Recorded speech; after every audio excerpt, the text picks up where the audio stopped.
Perseteruan antara Palestina dan juga Israel saat ini kembali pecah pasca kelompok organisasi Palestina bernama Hamas melancarkan serangan mendadak. Gak cuma mendadak, mereka juga menyerang dari berbagai sektor, mulai dari darat, air, dan udara. Akibatnya, karena ketidaksiapan menghalau serangan tersebut, Israel harus menerima kenyataan kalau mereka kehilangan nyawa dari 1.100 orang warganya. Namun di balik mematikannya serangan dari organisasi Palestina ini, beberapa data nunjukin kalau ada keterlibatan antara Hamas dan juga kelompok Hizbullah yang berasal dari Lebanon.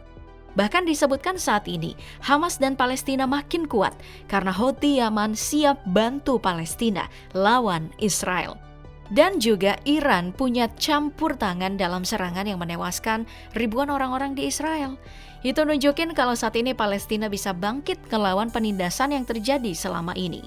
Namun akibatnya, karena Israel berada di kubu blok barat, Amerika Serikat gak tinggal diam. Disebutkan kalau Amerika bakal ikut campur tangan dalam peperangan ini. Gak cuman itu aja, negara yang dijuluki negeri Paman Sam ini juga bakal ngirimin bantuan persenjataan buat ngelawan Palestina, Lebanon, dan juga Iran. Bahkan parahnya, kapal induk Amerika USS Gerald R. Ford udah dikerahkan di dekat perairan Israel buat bantuan penyerangan. Wah gila nih Amerika, di mana-mana bantu terus ya. Namun lucunya adalah ketika bangsa Israel kehilangan banyak nyawa, blok barat ini gak henti-hentinya menyuarakan yang namanya hak asasi manusia. Mereka seolah-olah korban dari penindasan Palestina. Gak cuman itu aja, ketika Rusia mulai melancarkan invasi ke Ukraina, negara-negara barat juga berkoar-koar tentang HAM. Mereka ini seolah-olah lupa, di saat Israel gak henti-hentinya melancarkan serangan ke arah Palestina yang ngebuat korban jiwa terus-menerus bertambah. Hebatnya, mereka seolah-olah tutup mata dan tutup telinga di saat warga Palestina menderita akibat peperangan. Oh iya lupa, kan Palestina gak masuk kubu mereka ya, jadi gak bakalan tuh digembar-gemborin masalah HAM. Jadi intinya konsep HAM cuma ada di kubu blok barat aja, di kubu lain gak usah, mungkin kayak gitu ya. Namun yang jelas Palestina bersama Lebanon dan juga Iran bakal bersatu untuk melawan penindasan Israel yang tidak berujung itu.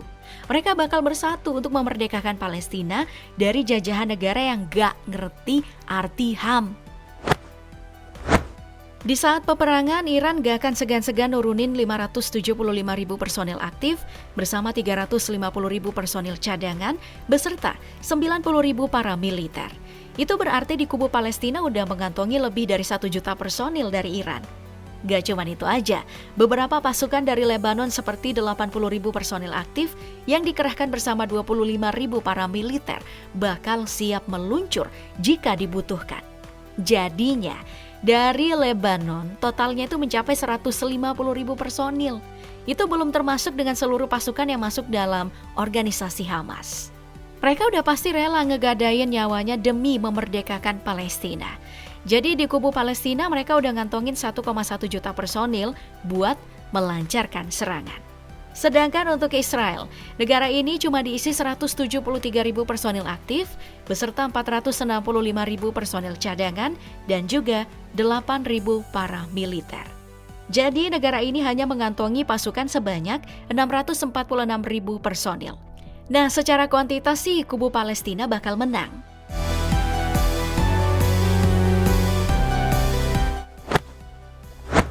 Apalagi 1,1 juta personil tersebut bakal diperkuat dengan 4.071 unit tank beserta 69.685 unit kendaraan lapis baja dari pangkalan militer Iran.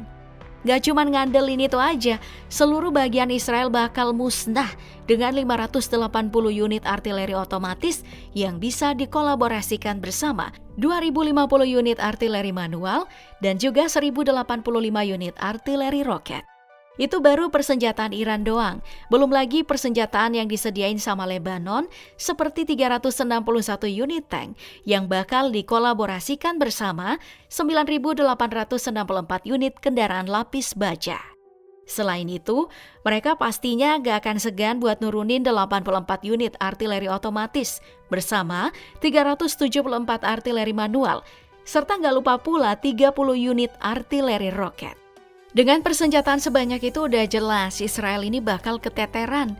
Pasalnya musuh Palestina ini cuma mengantongi 2.200 unit tank dan juga 56.290 unit kendaraan lapis baja. Bahkan, persenjataan lain seperti artileri otomatis sebanyak 650 unit, artileri manual 300 unit, hingga 300 unit artileri roket gak akan mampu ngelawan gabungan dari Palestina, Lebanon, dan juga Iran.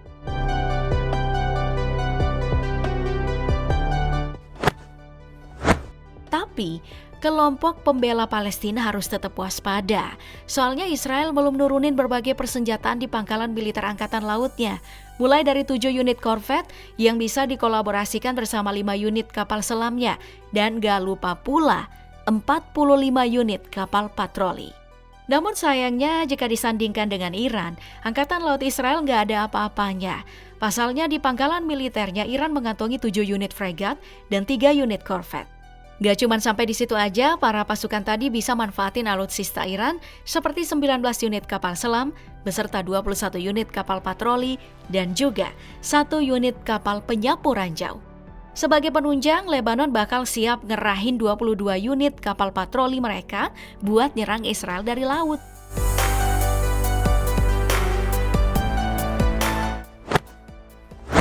Selain itu, Iran juga masih bisa ngandelin matra udara mereka yang siap menggadaikan nyawanya buat negara. Mereka bakal ngerahin 196 unit jet tempur yang bakal sukses jika berkolaborasi bersama 23 unit pesawat serang. Gak cuma itu aja, 86 unit pesawat transportasi militer serta 94 unit pesawat latih bakal turun setelah ngedapetin arahan dari Panglima Perang. Gak berhenti sampai di situ, Iran juga pastinya bakal nurunin 126 unit helikopter biasa yang akan berbaris bersama 12 unit helikopter serang. Tapi sayangnya kali ini kubu Palestina kalah jumlah alutsista. Pasalnya di Israel, mereka ini menyimpan 241 jet tempur yang bakal nyerang bersama 32 unit pesawat serang. Belum lagi ada 15 unit pesawat transportasi militer yang bakal turun bersama 153 unit pesawat latih. Selain itu, Israel masih diperkuat dengan persenjataan seperti 126 unit helikopter biasa dan juga 48 unit helikopter serang. Tapi tenang aja, masih ada Lebanon yang juga siap menyokong persenjataan-persenjataan buat memerangi Israel. Buktinya, mereka juga punya 9 unit pesawat serang yang bisa diluncurkan bersama 9 unit pesawat latih. Gak cuman itu aja, para personil bakal diangkut make 60 unit helikopter ke medan perang.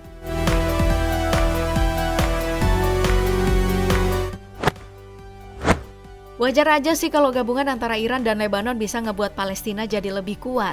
Pasalnya negara Iran nyediain dana buat sektor militernya sebesar 5,5 miliar US dollar atau setara dengan 86,3 triliun rupiah per tahunnya. Terlebih lagi, Lebanon nganggarin biaya militernya itu sebesar 1 miliar US dollar atau setara dengan 15,6 triliun rupiah per tahunnya. Sedangkan Israel sendiri sebesar 24,3 miliar US dollar atau setara dengan 381 triliun rupiah per tahunnya.